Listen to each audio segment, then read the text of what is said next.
Salut tout le monde, j'espère que vous allez bien les amis, on se retrouve aujourd'hui, nouvelle vidéo, on est le 1er juillet, c'est une date importante et on va en parler dans quelques instants pour ceux qui ne sont pas abonnés les amis, je le répète, mais n'hésitez pas à vous abonner, ça permet à la chaîne de continuer à croître et ça permet aussi de soutenir le créateur. En l'occurrence, moi-même. On enchaîne les amis avec l'anniversaire de Lucas Vázquez, 33 ans aujourd'hui pour le latéral du Real. On lui souhaite évidemment un très joyeux anniversaire. Il sort vraiment d'une saison pleine et complète, Lucas Vázquez. Donc félicitations à lui, c'est une saison vraiment aboutie de sa part. Donc tant mieux pour lui. On rappelle d'ailleurs que le Real devrait bientôt, très bientôt même, annoncer la prolongation de contrat de Lucas Vázquez. On enchaîne les amis avec le programme de la journée pour les merengues du côté de l'Euro. L'équipe de France affronte la Belgique à 18h. Nous aurons donc 4 merengues sur les terrains. Enfin, sur le terrain potentiellement, parce que je pense que les 4 ne seront pas titulaires. On retrouvera donc Kylian Mbappé, Eduardo Camavinga, Aurélien Tchouaméni et Ferland Mendy face à la Belgique. Thibaut Courtois, on rappelle les amis, n'est pas sélectionné et ne fait pas partie du groupe belge pour cet Euro, donc il n'affrontera pas l'équipe de France. On enchaîne les amis donc avec cette petite information. Nous sommes le 1er juillet et donc officiellement Toni Kroos n'est plus un joueur du Real Madrid. La fin d'une ère du côté de Madrid. On ne peut que remercier Toni pour tout ce qu'il a apporté au Real et plus généralement au monde du football. C'est un joueur qui procure beaucoup d'émotions quand tu regardes un match, dans le sens où tu es fasciné par la qualité de ce joueur. C'est incroyable, on voit à chaque fois avec les statistiques, c'est incroyable d'avoir une telle précision, d'avoir une telle justesse dans son jeu. Et c'est la fin de cette belle aventure, de cette belle décennie entre le Real et Toni Kroos. Toni n'est plus un joueur du Real et Toni a encore normalement au moins un match et on lui souhaite d'avoir 3 matchs encore à jouer jusqu'à la fin de sa carrière de footballeur. On poursuit les amis avec cette petite déclat de Toni qui a réagi justement sur les réseaux sociaux par rapport au fait de ne plus être un joueur du Real. Il nous dit: aujourd'hui c'est officiellement mon dernier jour en tant que joueur du Real, ça fait bizarre, mais je serai toujours l'un des vôtres. On continue les amis aussi avec d'autres informations. Alors on le sait, depuis quelques jours, ils ont quitté le club. Rossellou s'est engagé du côté du Qatar, à Al Gharafa, et cette date du 30 juin et du 1er juillet, elle est synonyme aussi de la fin de son contrat avec le Real Madrid. Lui aussi, on le remercie pour cette belle saison et pour le doublé, évidemment. On le répète toujours, mais sans Rossellou, peut-être que le Real n'aurait pas de 15e Ligue des Champions. Merci à Rossellou, bonne chance au Qatar. J'espère que pour lui il va s'éclater du côté du Qatar. Autre information aussi les amis, après 23 ans passés au club, là aussi c'est terminé pour Nacho. Il n'est plus un joueur du Real Madrid officiellement, donc depuis minuit. Nacho lui s'est engagé donc du côté de l'Arabie Saoudite après donc 23 ans passés au Real et le titre honorifique d'être le joueur le plus titré de l'histoire du Real. Il devrait, je l'espère, être dépassé cette saison. Et on l'espère par Luka Modric. Ça veut dire que le Real aura encore gagné des trophées la saison prochaine. Autre information les amis, puisque là on est sur une page entre guillemets émouvante avec des départs. Mais ce 1er juillet, ça veut aussi dire que Kylian Mbappé est officiellement un joueur du Real Madrid. Kylian est sous contrat avec le Real jusqu'à hier. Il était encore sous contrat avec le Paris Saint-Germain, mais c'est terminé. Mbappé est un joueur officiellement du Real Madrid. On regarde, les amis, les 2-1 des quotidiens madrilènes. Marca qui titre Festival. L'Espagne s'impose largement hier face à la Géorgie, 4-1. Pourtant, ce sont les Géorgiens qui avaient ouvert le score dans un match qui a été assez animé, assez rythmé, et où la Géorgie a a fait mal sur ses contre-attaques, parfois peut-être mal négociées. Il y a eu des opportunités de faire le 2-0 en première période pour les Géorgiens qui menaient 1-0. Mais au final, évidemment, la qualité de l'Espagne sur cette rencontre a fini par prendre le dessus. Et c'est une très belle sélection espagnole, à contrario de ce que l'on pouvait voir par exemple avec Luis Enrique ou avec d'autres sélectionneurs depuis quelques années. C'est une sélection espagnole que je trouve quand même beaucoup plus dynamique dans les 30 derniers mètres du terrain adverse. C'est une sélection espagnole qui n'a pas forcément une énorme possession comme ça pouvait être le cas avant, une possession parfois stérile. Je trouve vraiment que cette Espagne de La Fuente, je trouve qu'elle a quand même une identité très très séduisante et offensivement c'est une véritable menace cette équipe. Et ça c'est, je trouve, de très très gros progrès de la sélection espagnole, c'est qu'il n'y a plus ces phases de possession stériles qui n'aboutissent à rien. Là franchement offensivement il y a quand même beaucoup de très bonnes choses côté espagnol. Il faut saluer notamment les deux ailiers, Lamine Yamal et Nico Williams, qui font un boulot exceptionnel. Félicitations donc à l'Espagne qualifiée pour les quarts et qui retrouvera donc l'Allemagne. Le quotidien AS qui titre Alemania tiene un problema. L'Allemagne va avoir un problème. Mais on verra ça. J'ai pas regardé la date de ce quart de finale. Alors je suppose que ça doit être ce week-end, cet alléchant Allemagne-Espagne. Alors c'est vrai que franchement l'Espagne, je pense, va donner beaucoup de fil à retordre à l'Allemagne, mais cette sélection allemande aussi, je pense qu'elle est capable de poser des problèmes à cette sélection espagnole. Donc voilà, ça me semble quand même être un match vraiment très alléchant sur le papier, cette Allemagne-Espagne, où on retrouvera donc notamment les amis Toni Kroos face à ses anciens coéquipiers, entre guillemets, Dani Carvajal, Rossellou et Nacho. Ça va être très sympa, cette affiche Allemagne-Espagne. On poursuit les amis, hier avait lieu aussi une rencontre importante pour la sélection anglaise de Jude Bellingham et l'Angleterre est passée à 30 secondes près d'une catastrophe et d'un retour au pays. L'Angleterre a arraché les prolongations face à la Slovaquie à la 95e minute. Ils étaient menés 1-0 jusqu'à la 95e les Anglais, jusqu'à ce que Mr. Jude Bellingham n'inscrive un retourné acrobatique, tout simplement, un ciseau à la 95e minute pour Jude Bellingham. Jude est d'ailleurs devenu hier le buteur anglais à avoir marqué le plus tard dans un match d'Euro. Ça n'était jamais arrivé qu'un Anglais marque aussi tard dans un match. Bellingham l'a fait hier, 95e les amis, pour permettre à l'Angleterre d'arracher la prolongation.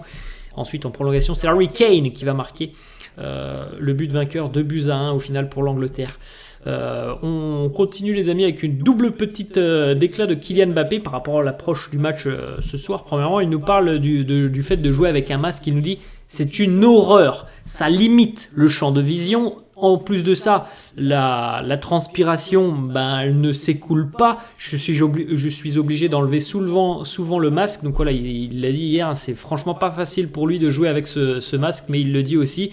Je dois mon salut à ce masque, sinon je ne pourrais même pas jouer, donc on va faire avec et on va essayer d'être performant. Autre petite déclat de Mbappé qui répond à la question d'un journaliste: est-ce que tu fais partie du groupe WhatsApp du Real? Est-ce que tu as posé des questions à Thibaut Courtois sur la Belgique?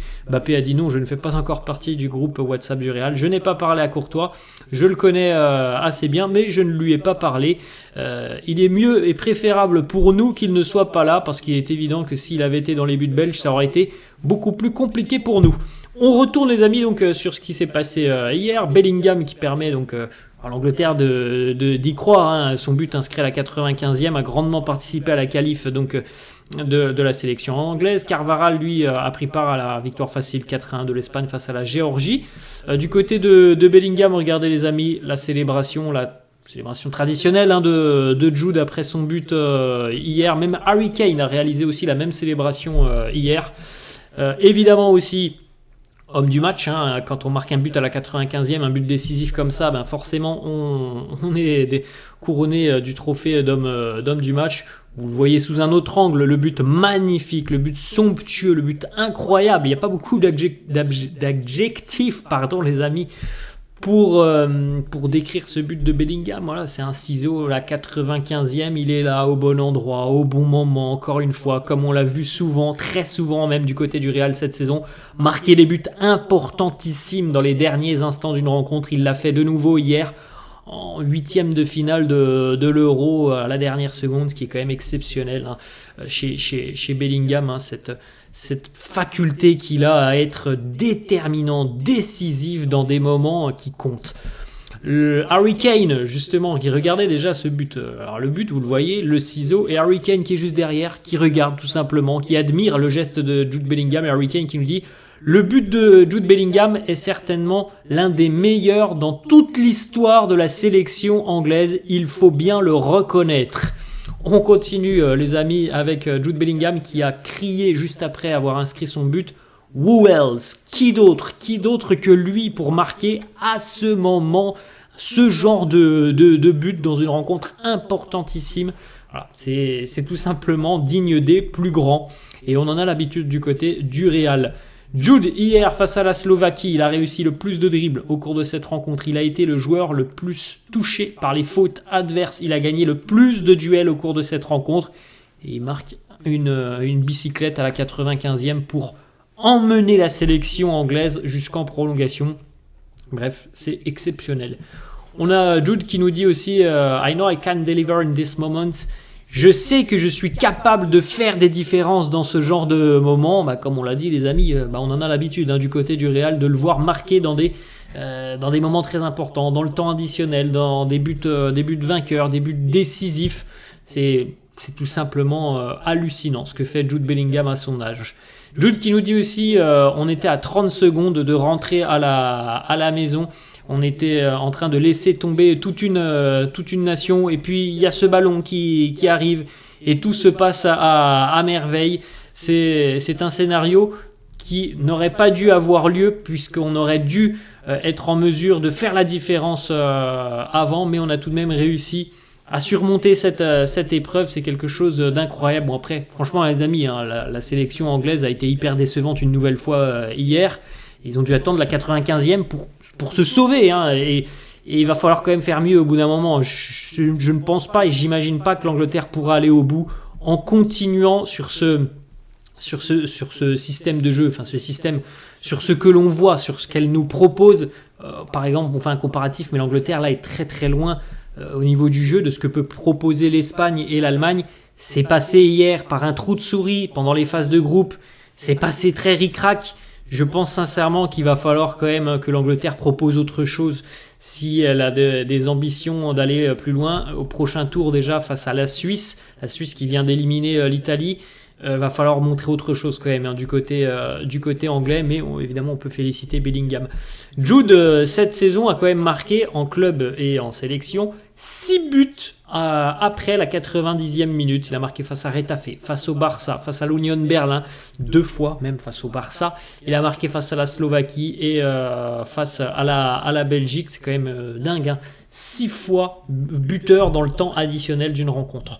On a les coéquipiers de Jude du côté du Real qui sont venus le féliciter sur les réseaux sociaux. Hendrik avec l'émoticône choqué par son but. On a Luka Doncic, le basketteur. On a Lucas Vazquez, Rodrigo, Vini Junior. Voilà, tous quasiment sont venus féliciter Jude pour son but exceptionnel. On enchaîne les amis donc avec l'arrivée officielle de Kylian Mbappé. Vous pouvez d'ailleurs le retrouver maintenant sur le site officiel du club. Il fait partie de l'effectif du Real. Vous avez juste à côté de moi la page donc de Kylian Mbappé quand on navigue un petit peu sur le site officiel du Real. On retrouve aussi donc l'arrivée d'Hendrik, on retrouve les nouveaux maillots avec les nouvelles photos, les nouveaux maillots, l'attaque madrilène pour la saison prochaine, Mbappé, Rodrigo, Hendrik, Vini, Brahim. À noter que Arda Güler a été repositionné, sur le site, il a été repositionné en milieu de terrain. Toni Kroos, Nacho, Rossellou et Kepa évidemment n'apparaissent plus sur l'effectif du site officiel du club. En revanche, Luka Modric et Lucas Vazquez sont toujours bel et bien présents. On est dans l'attente de l'officialisation, de la prolongation de contrat.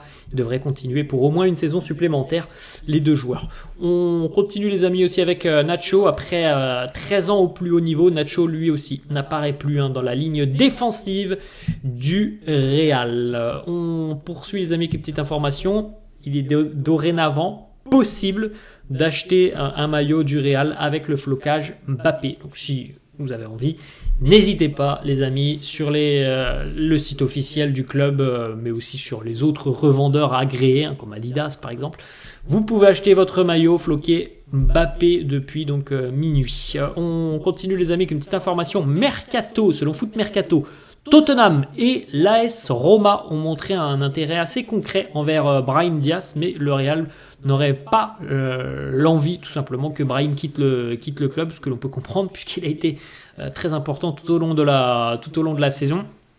Après, on peut comprendre aussi que Tottenham et la Roma viennent pour prendre quelques renseignements. Peut-être qu'ils se disent qu'au vu de l'effectif du Real, il aura peu de temps de jeu l'année prochaine et donc il y a une opportunité donc, de le voir quitter le club. Mais visiblement, le Real a tranché. Ça sera non. Et Brahim continuera la saison prochaine.